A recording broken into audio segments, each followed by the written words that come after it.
বাংলাদেশের রাজনীতিতে এমন এক অভূতপূর্ব চিত্র উন্মোচিত হতে যাচ্ছে যা গত কয়েক দশকের সকল প্রচলিত সমীকরণকে পাল্টে দিতে পারে।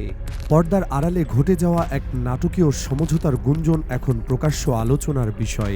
রাজনৈতিক মহলে কান পাতলে শোনা যাচ্ছে বিএনপিকে ক্ষমতার মসনদ থেকে দূরে রাখার এক অলিখিত ঐক্যমত্যে পৌঁছেছে দুটি ঐতিহ্যগতভাবে প্রতিদ্বন্দ্বী শক্তি, বাংলাদেশ জামায়াতে ইসলামী এবং বাংলাদেশ আওয়ামী লীগ। রাজনীতির জটিল ঘূর্ণিপাকে শত্রুর শত্রু মিত্র, এই প্রবাদ বাক্যটি যে কতটা প্রাসঙ্গিক তা আবারও প্রমাণ হতে চলেছে। সাম্প্রতিককালের নির্বাচনকে ঘিরে জামায়াত ও আওয়ামী লীগের মধ্যে এক গোপন বোঝাপড়া দানা বেঁধেছে বলে জোর আলোচনা চলছে। এই সমঝোতার আড়ালে থাকা গভীর হিসাব নিকাশ এবং সুদূর প্রসারী প্রভাব কতটা হতে পারে তা নিয়ে চলছে চুলচেরা বিশ্লেষণ। আজ আমরা এই বিশ্লেষণে প্রবেশ করে সংখ্যাতাত্ত্বিক হিসাব কষে দেখতে চাই এই আপাত অসম্ভব সমঝোতার মাধ্যমে জামায়াত এবং আওয়ামী লীগ একে অপরের জন্য ঠিক কতগুলো আসন বরাদ্দ রাখতে পারে। স্বাভাবিকভাবেই প্রশ্ন জাগতে পারে, নির্বাচনে সরাসরি অংশগ্রহণ না করেও আওয়ামী লীগ কিভাবে আসনে ভাগ বসাবে। কিন্তু রাজনৈতিক মঞ্চের এই জটিল অঙ্কে চমকের অভাব নেই। এই অপ্রত্যাশিত হিসাব নিকাশ এবং এর পেছনের কৌশলগুলি জানতে হলে আমাদের এই বিশ্লেষণের শেষ পর্যন্ত মনোযোগ দিয়ে দেখতে হবে। বাংলাদেশ জামায়াতে ইসলামীর নির্বাচনী ইতিহাসে দলীয় প্রতীক নিয়ে সর্বশেষ অংশগ্রহণ ছিল 2008 সালের 29শে ডিসেম্বর অনুষ্ঠিত নবম জাতীয় সংসদ নির্বাচনে। এরপর দীর্ঘ 17 বছরেরও বেশি সময় ধরে দলটি আর কখনো নিজেদের পরিচিতি প্রতীক নিয়ে নির্বাচনে অংশ নিতে পারেনি। আইনি জটিলতা এবং নিবন্ধন বাতিলের কারণে এই নিষেধাজ্ঞা কার্যকর রয়েছে। 2018 সালের একাদশ জাতীয় সংসদ নির্বাচনে যখন বিএনপি সহ প্রায় সব রাজনৈতিক দলই নির্বাচনে অংশ নিয়েছিল, তখন এই নিবন্ধন বাতিল থাকার কারণে জামায়াত সরাসরি সেই নির্বাচনে অংশ নিতে ব্যর্থ হয়।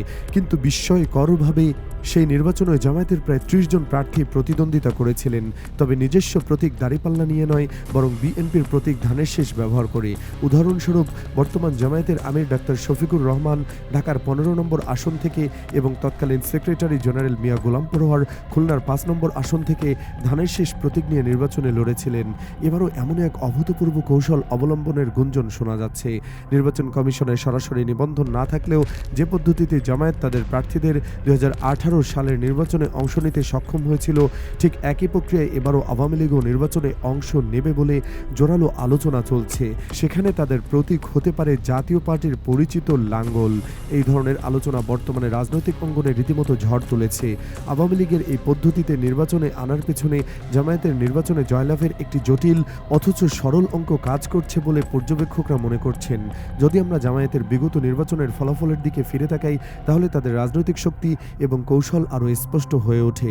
2008 সালের নির্বাচনে জামায়াত দেশের 39টি আসনে প্রার্থী দিয়েছিল, কিন্তু জয়লাভ করেছে মাত্র 2টি আসনে। এই ফল আপাত দৃষ্টিতে হতাশাজনক মনে হলেও এর পেছনের পরিসংখ্যান কিন্তু ভিন্ন গল্প বলে। বাকি 37টি আসনের মধ্যে জামায়াত 20টি আসনে খুবই সামান্য ব্যবধানে পরাজিত হয়েছিল। এই আসনগুলোর অনেকগুলি ভোটের ব্যবধান ছিল 5000-এরও কম, যা তাদের প্রার্থীর শক্তিশালী অবস্থানকে নির্দেশ করে। এছাড়াও আরও 9টি আসনে জামায়াতের ভালো সংখ্যক ভোট পেয়েছিল, যদিও সেগুলো জয়ের জন্য যথেষ্ট ছিল না। মাত্র 7টি আসনে জামায়াতের প্রাপ্ত ভোট ছিল 500-এর কম, যা তাদের দুর্বলতাকে তুলে ধরে। আর একটি আসনে জামায়াত নিজস্ব প্রার্থীকে সরিয়ে দিয়ে বিএনপির প্রার্থীকে সমর্থন জানিয়েছিল, যদিও ব্যালট পেপারে সেই প্রার্থীর নাম বিদ্যমান ছিল। এই চিত্র কেবল 2008 সালের জন্য নির্দিষ্ট নয়। যদি আমরা এর আগে 1991 এবং 2001 সালের নির্বাচনগুলোর দিকে তাকাই, তাহলে একই ধরনের ধারাবাহিকতা দেখতে পাই। 1991 সালের 5ম জাতীয় সংসদ নির্বাচনে জামায়াত 18টি আসনে জয়লাভ করেছিল এবং 2001 সালের 8ম জাতীয় সংসদ নির্বাচনে তাদের জয়ের সংখ্যাটা ছিল 17টি।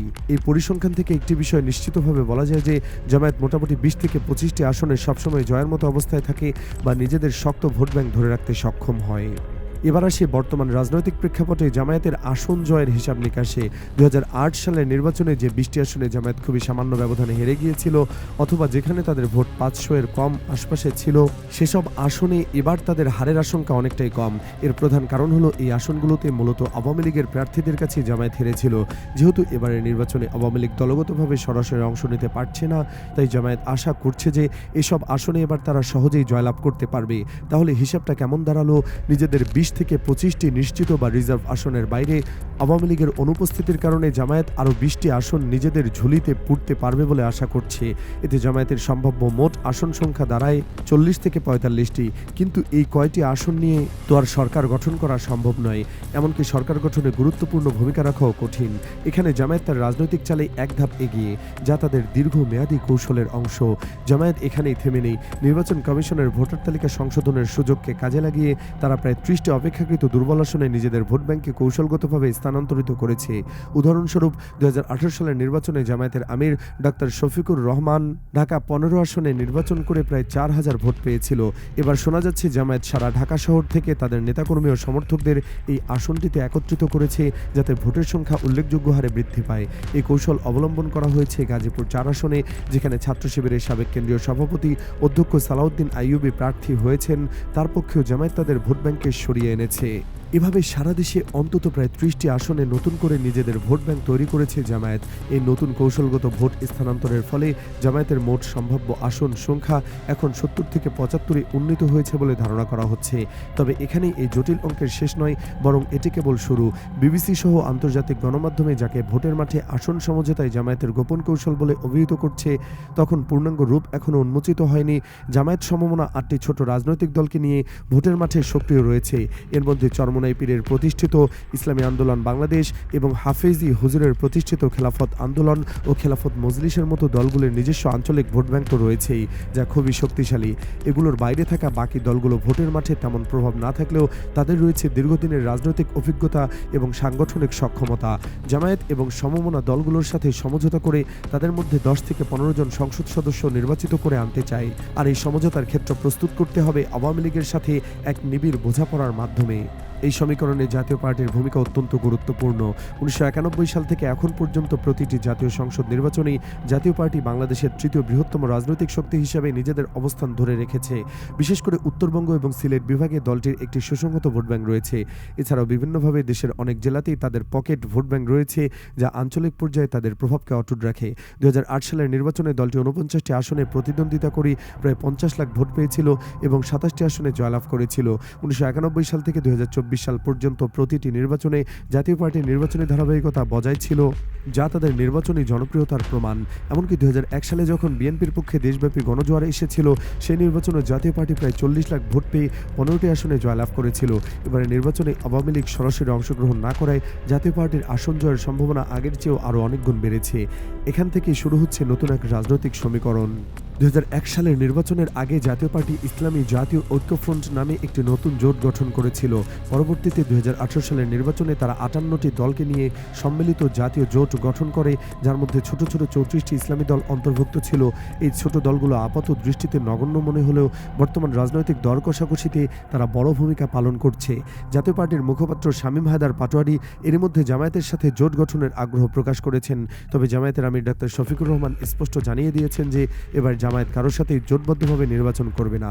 এবার জামায়াতের কৌশল হলো আসন সমঝোতা। এই কৌশলের অংশ হিসেবে জাতীয় পার্টিও আলাদাভাবে নির্বাচন করবে বলে ধারণা করা হচ্ছে। এই গুঞ্জনও শোনা যাচ্ছে যে জামায়াতের সবুজ সংকেত পাওয়ার পর বুধবার থেকে জাতীয় পার্টি তাদের মনোনয়নপত্র বিক্রি শুরু করেছে। এখানে আরেক রহস্যময় দিক উন্মোচিত হয়। যেহেতু আওয়ামী লীগ নেতারা পলাতক রয়েছেন বা সরাসরি মাঠে নেই, তাই জাতীয় পার্টি মহাজোটের প্রতিনিধি হিসেবে নির্বাচনে অংশ নেবে বলে গুঞ্জন রয়েছে। এই সমঝোতার ভিত্তিতে কিছু আসনে জামায়াত বিজয়ী হবে আওয়ামী লীগের ভোট ব্যবহার করে, আর কিছু আসনে জয়লাভ করবে জাতীয় পার্টি। জাতীয় পার্টি নিজেদের 30টি নিশ্চিত আসনের সঙ্গে আওয়ামী লীগের 20 থেকে 30টি আসন নিজেদের ঝুলিতে ভরতে চায়। সব মিলিয়ে দলটি 50 থেকে 60টি আসন নিয়ে সংসদে প্রবেশ করতে আগ্রহী। অর্থাৎ সব মিলিয়ে জামায়াত, জাতীয় পার্টি এবং তাদের সমমনা দলগুলো 140 থেকে 160টি আসনে জয়লাভের লক্ষ্য নিয়ে এগোচ্ছে। যদি এই হিসাব বাস্তবে পরিণত হয়, তাহলে নির্বাচনের পর একটি কোয়ালিশন সরকারের স্বপ্ন দেখছে এই জোট। জামায়াতের সঙ্গে আওয়ামী লীগের এই সমঝোতার বিস্তারিত প্রেক্ষাপট জানতে হলে পূর্ববর্তী বিশ্লেষণগুলো দেখা যেতে পারে। রাজনৈতিক পর্যবেক্ষকরা জামায়াতের সঙ্গে আওয়ামী লীগের ঐতিহাসিক সম্পর্কের প্রেক্ষাপট এবং এর আদ্যোপান্ত বিশদভাবে বিশ্লেষণ করেছেন সেখানে দেখানো হয়েছে যে জামায়াত আওয়ামী লীগের ঐক্যের এক দফার প্র্যাকটিস এরই মধ্যে হয়ে গেছে ডাকসু সহ বিশ্ববিদ্যালয়গুলোর ছাত্র সংসদ নির্বাচনে। এমন অভিযোগও উঠেছিল যে বিএনপিকে ঠেকাতে ছাত্র শিবিরের বাক্সে ছাত্রলীগের ভোট পড়েছে। অন্যদিকে জেলা ও উপজেলা পর্যায়ে আওয়ামী লীগের কর্মী ও সমর্থকদের জামায়াত নিরাপদ আশ্রয় ও অভয় দিচ্ছে। বিশেষ করে হিন্দু অধ্যুষিত এলাকায় জামায়াত নিজেদের অবস্থান শক্তিশালী করে হিন্দু ভোটারদের নিরাপত্তা নিশ্চিত করার চেষ্টা করছে, যা তাদের প্রতি আস্থা বাড়াতে সাহায্য করছে। আওয়ামী লীগ জাতীয় পার্টি, ইসলামী আন্দোলন, খেলাফত সহ অসংখ্য দলের মাধ্যমে চারদিক থেকে বিএনপির জন্য এক বিশাল ফাঁদ পেতে রেখেছে জামাত। যেখানে বিএনপি তারেক রহমানের জোয়ারে নির্বাচনে বৈতরণী পার হওয়ার স্বপ্ন দেখছে, ঠিক সেখানেই জামায়াত ইঞ্জিনিয়ারিংয়ের সুনিপুণ কৌশলে বিএনপি নির্বাচনে পরাজিত করার জটিল অঙ্ক কষছে। এই অঙ্কের ফলাফল বাংলাদেশের রাজনীতির জন্য কী বার্তা নিয়ে আসে তা জানতে হলে অপেক্ষা করতে হবে নির্বাচনী ফলাফলের চূড়ান্ত ঘোষণার জন্য।